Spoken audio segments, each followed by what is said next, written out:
Hello. So today I want to talk about one of my recent reads, which I kind of stumbled upon because I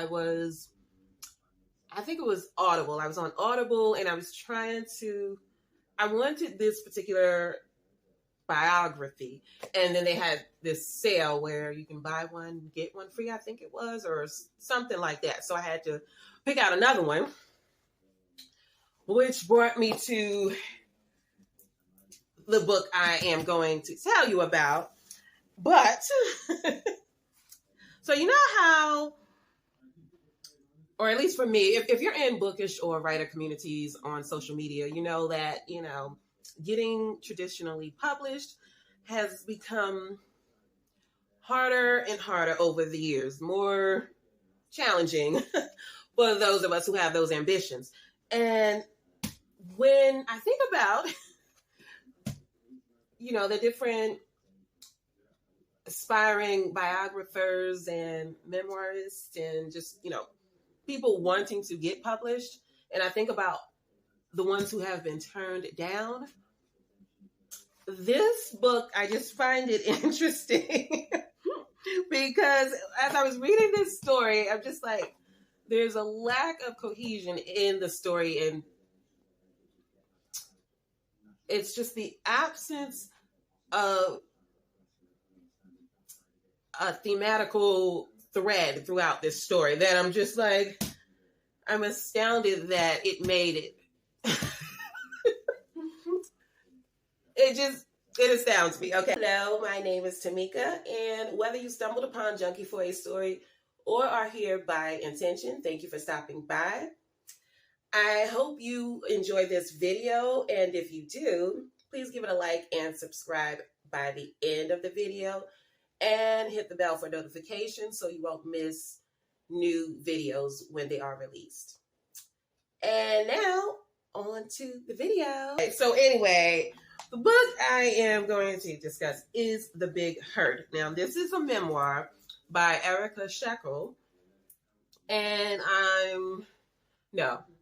I started to say I'm told that she is, but no, I read it. I read it in here. So she is the daughter of somebody, and she kind of reminds me of, what is her name? Megan something, the one whose father was the senator. I can't think of the last name. Megan, the one who was on The View, but who was always riding her father's coattails.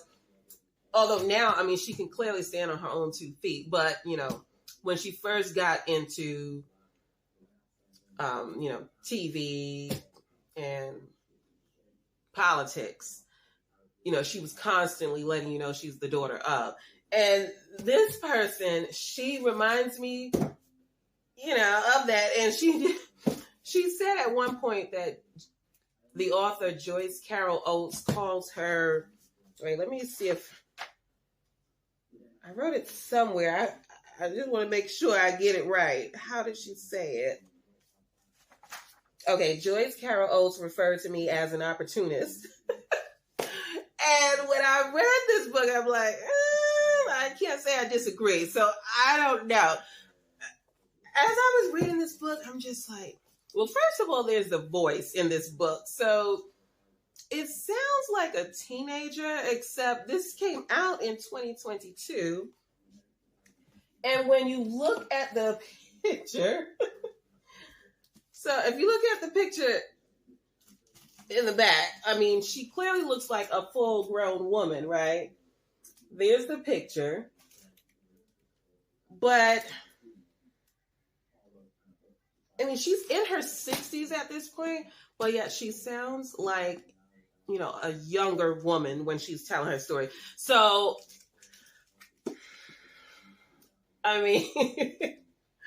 when you read the synopsis, it sounds like an interesting story, right? So I'll just read, a brief part of it.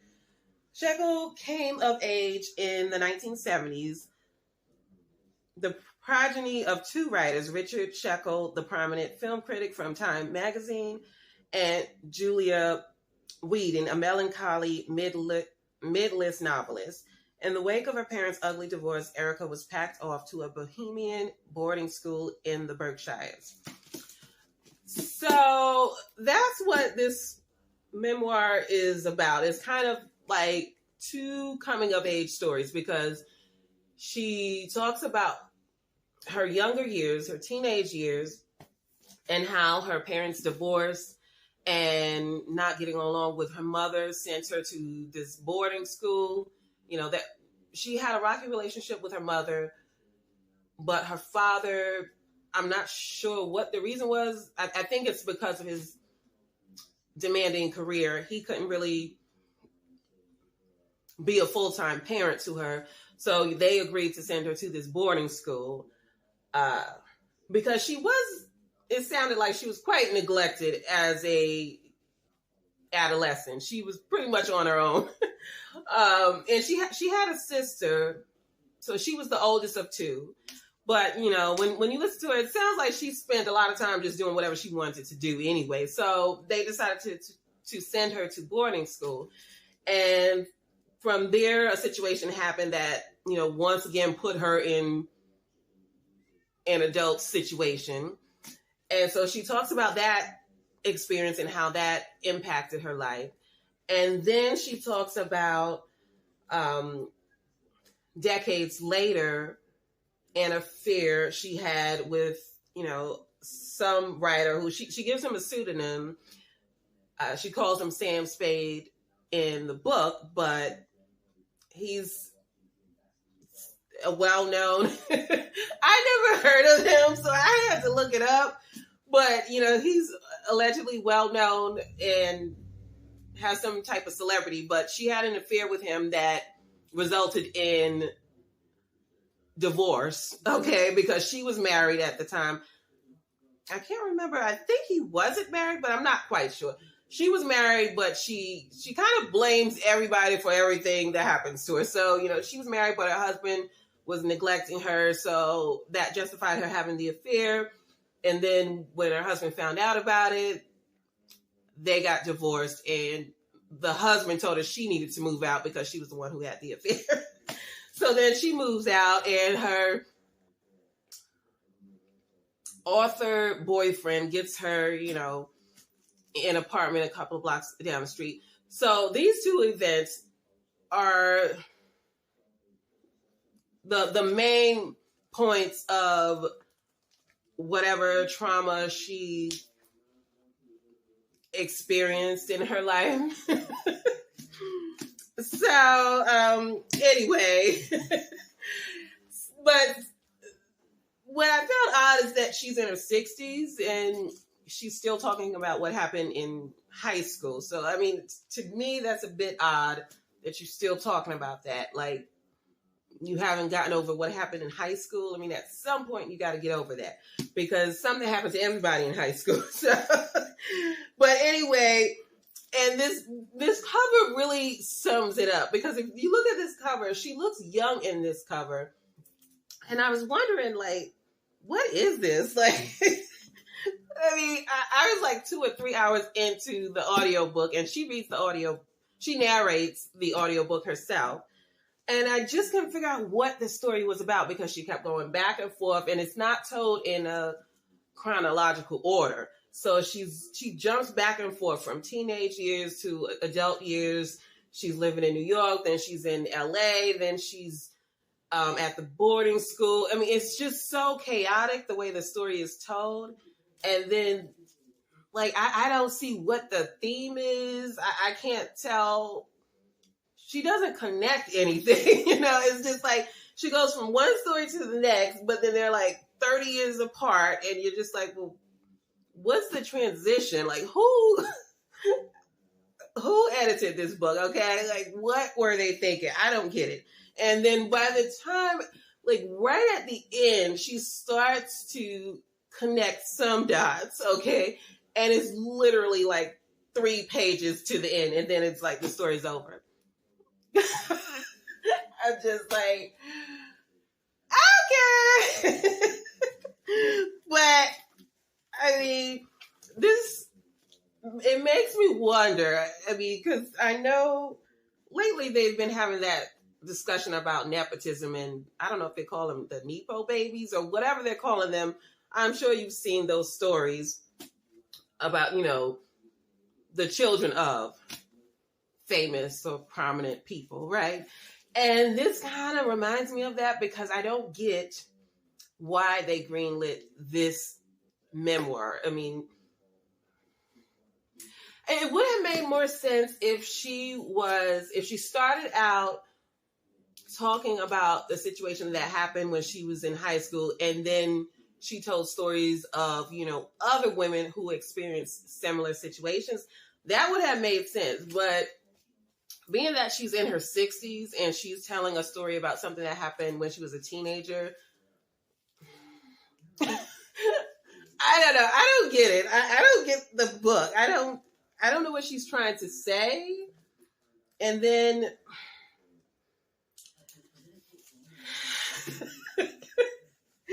so I don't know. It kind of feels like she wants to be a part of the Me Too movement, but she doesn't have a story to attach to it. So that's what I'm getting from this story.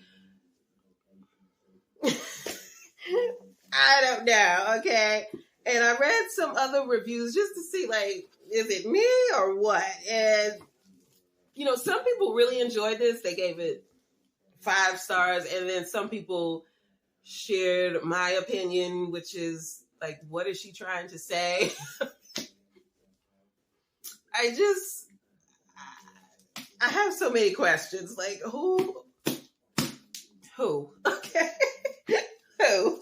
And it makes sense that I just happened to notice today that the picture that serves as the front cover, right? This was taken, it says, in 1980. So that makes sense because I'm like, she looks and acts like a teenager even in the picture. But 1980, I don't know how old she would have been, but I think she would have been a teenager. And so that makes sense. And then I was reading an interview she gave, I think it was Vanity Fair. Let me just double check. Did I write that down? That would have been nice, wouldn't it? Okay, yeah.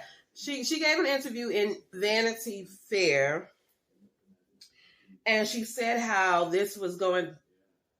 She said it initially was going to be a teenage memoir, which makes sense because when you listen to the story, she definitely sounds like a bitter teenager, who's just, mad at her parents or mainly mad at her mom. So it definitely has that tone. But then she said it took her 12 years to write this story. And even she said in the story that she didn't know where it was going, what she was really doing. But yet she wrote it anyway. So I don't know, because she admits that she doesn't know what she was doing, but yet she still wrote the book. So anyway, and then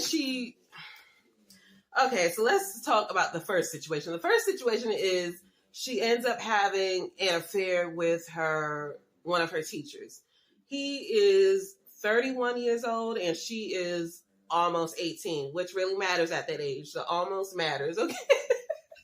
I mean, someone like me would just say she's 17, but to her, she's almost 18. You have to put the almost in it. It matters, okay? So that's the age difference, and they're having an affair, and he is pretending to be married to this woman who is also a teacher at the school. They're pretending to be married so that they could get those positions at the school, and they keep the charade up.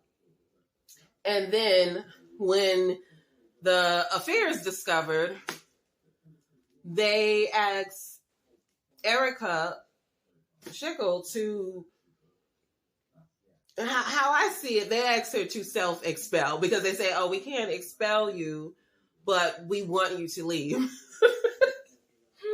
So they make her leave the school, and it's like weeks before graduation, but they say they'll let her graduate.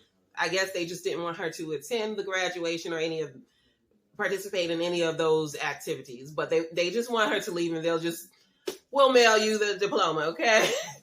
And I can't remember if she said he got fired. It sounded like he did get fired because he was lying about the marriage and he was engaging in a sexual relationship with a student. But, whatever happened with him, that's what happened. And she said something that I found interesting, Schickel. She said that I don't know if it was the principal or one of the officials, the school officials, implied that Erica was a liar because she was an actress, which is the dumbest thing I ever heard in my life. So as of today, that's the dumbest thing. But okay, and so I wish she would have explored that more instead of going back and forth with all these other relationships. And then that was one of her significant relationships in her life. And then fast forward to the second relationship. I mean, she talks about her husband, but she talks about him in a dismissive way. Like that relationship really doesn't matter. I mean, she doesn't focus all that much on her husband, which seems a little weird because she did have children with him. But she only talks about him to talk about their divorce and what led to her having the affair with the other person. But the other person, she refers to him as Sam Spade. And then I found out through the Vanity Fair article because they pointed it out that Sam Spade is, I think his name is James.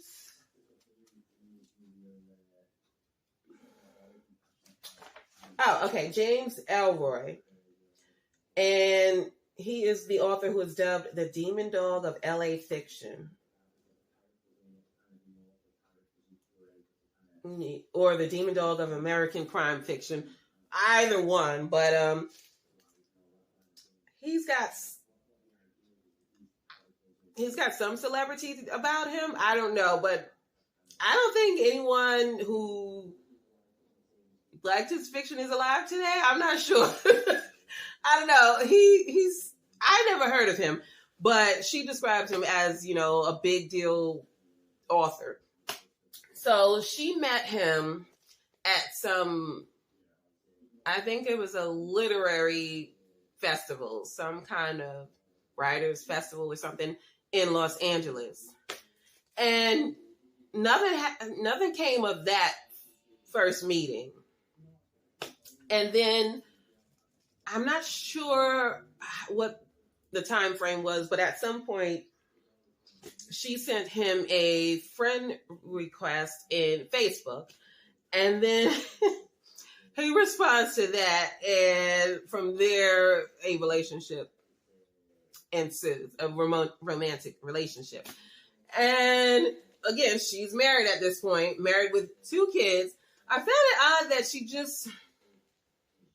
she didn't seem to consider how it would affect her marriage and children. Like she just went into the affair. To me, she just lacks self-awareness, but also she has a selfish way of thinking because, she got 2 kids and the relationship with the author is maybe there was other issues within the marriage, I'm sure, but that was the tipping point and they ended up getting divorced. And then that split the children between 2 homes, going back and forth. And once again, her children were being neglected like she was neglected when she was a child. So you do see cycles of habitual behavior throughout the family, but I don't think she makes those connections, and she certainly doesn't take responsibility for any of them. I mean, she likes to show how she was a victim and she was hurt, but she doesn't really take much responsibility as the adult and the mother and wife who is causing pain to others. You know, those connections she seems to absolve herself from quite seamlessly. So, and then I guess that's why she doesn't like to go in chronological order, because then she would have to make the connection. So, right when you're seeing, you know, how her mother's behavior led to her behavior, which caused the pain of her daughters, you know, right when you make that connection, she switches to another time period. So maybe that's strategic on her part. Maybe she knows what she's doing. I don't know. But this is just a very odd and scattered story. And it just seemed like she wants to be a part of the Me Too movement. But, like, is she? And I hope I'm not dismissing what she went through. It's just, she did go through that when she was in her teens, and she is in her 60s. It's like, okay. Okay. But yeah, so those are the two main relationships that she talks about when she's talking about her trauma. And the author, you know, he had a drug addiction and he was in his 60s and she was taking care of him. But I don't know. Who am I to judge whether a book should be greenlit or not? But I found it odd. I found it odd that this story was traditionally published. I mean, I can see it being self-published, but, and not that I'm not trying to put down self-pub, but I could just see, you know, because there's no, it doesn't seem to have a linear path. Like, what are you trying to say? I don't know. And then she name drops,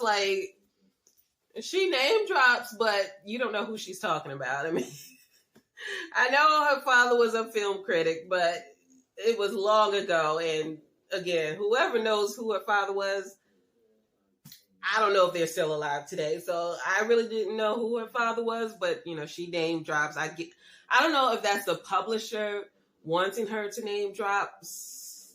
I don't know, but it's just, she was name dropping names that you never heard of. So it's like she's not even talking about the cousin of somebody, you know. Just, can you just name drop one familiar name? I mean, just one. Just give me one, okay? Oh my gosh. But anyway, let me just make sure there wasn't anything else that I wanted to say about this book. So obviously I'm not recommending this book. I'm not recommending it. I wouldn't even say it's terrible. It's just that it doesn't have any direction. But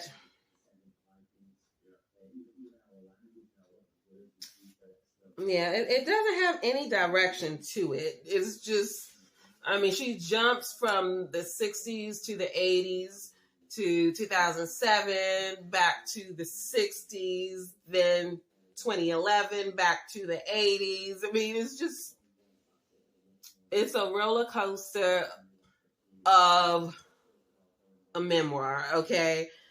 And I wish I could say it's worth your time, but it really isn't, okay? Let me know your thoughts on people writing Me Too memoirs who shouldn't be writing them.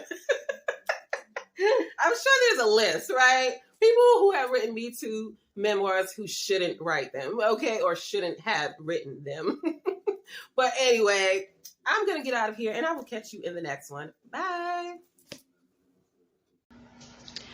I almost forgot, but I do want to add that Erica Schickel has a pattern of ending relationships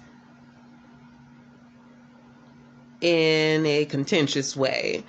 So that includes romantic and platonic relationships. Like, she never seems to end them on a peaceful note, because sometimes you just grow out of relationships. It doesn't mean that you hate the person or something toxic happened and you need to get away from this person. Not all relationships end in that way, but when it comes to her, it appears that that's how all of her relationships end, okay?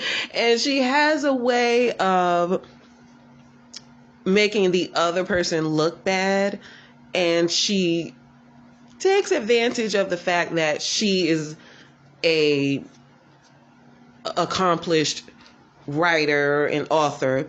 So she takes the opportunity every chance she gets to make her exes, her ex-friends look bad in this memoir.